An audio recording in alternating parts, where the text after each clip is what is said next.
घर से इत्र का उत्पादन कुछ लोगों को सही इत्र खोजने में मुश्किल होती है। जब यह हवा में स्प्रे किया जाता है तो यह अच्छी गंध आ सकती है, लेकिन जब यह त्वचा के साथ प्रतिक्रिया करता है तो यह बदल जाता है।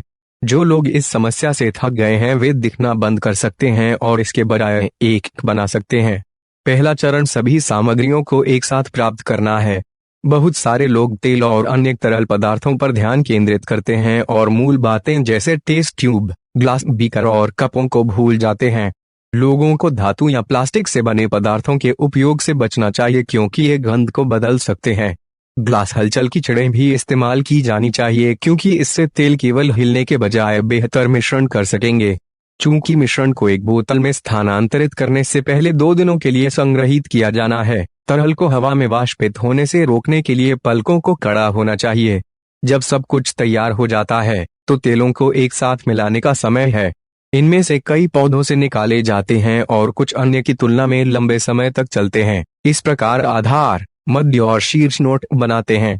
आधार नोट के उदाहरण हैं दालचीनी, फर्न, मॉस और चंदन। इलंग इलंग, लेमनग्रास और नेरोली मध्य नोट हैं, जबकि बरगामोट, नींबू, नारंगी और आर्किड शीर्ष नोटों के उदाहरण हैं।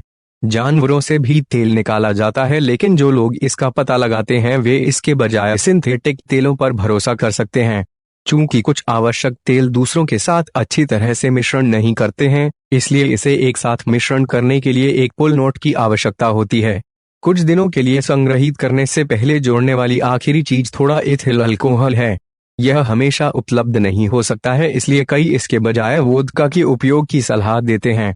2 दिनों के भंडारण के बाद अंतिम कार्य आसू जल के साथ मिश्रण करना होगा। इसे फिल्टर किया जाना चाहिए ताकि किसी भी ठोस तत्व को हटा दिया जाए और तरल को प्लास्टिक की बोतल में स्थानांतरित किया जा सके। खुशबू के साथ आने के लिए यह रॉकेट वैज्ञानिक नहीं लेता है। यह अभ्यास है जो एक खेल में उत्कृष्ट है।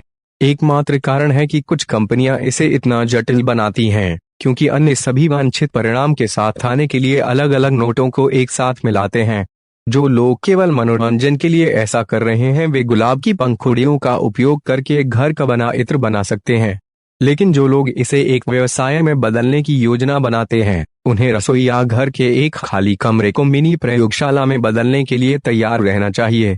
व्यक्ति को परीक्षण और त्रुटि के माध्यम से सब कुछ करने की जरूरत नहीं है क्योंकि यह जानकारी प्राप्त करने के लिए किताबें और अन्य स्रोत हैं। कुछ भी एक निश्चित मनगढ़ंत कहानी के लिए नुस्खा का उल्लेख करते हैं जो किसी के लिए एक मार्गदर्शक के रूप में काम करेगा जो शुरू करना चाहता है। उत्पादित कुछ मनगढ़ंत उम्मीद के मुताबिक अच्छा नहीं करेंगे। इसे बाहर फेंकने के बजाय अन्य चीजें हैं जो उद्यमी इसके साथ कर सकता है।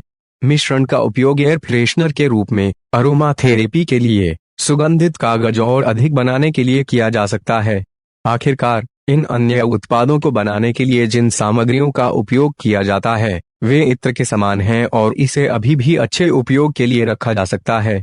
इत्र बनाना व्यक्तिगत है, इसलिए व्यक्ति को यह पता लगाना होगा कि व्यक्ति और अन्य लोगों के लिए सेंट्स क्या काम करते हैं, इसलिए इन अनुमानों को बनाते समय दिशा क्या है।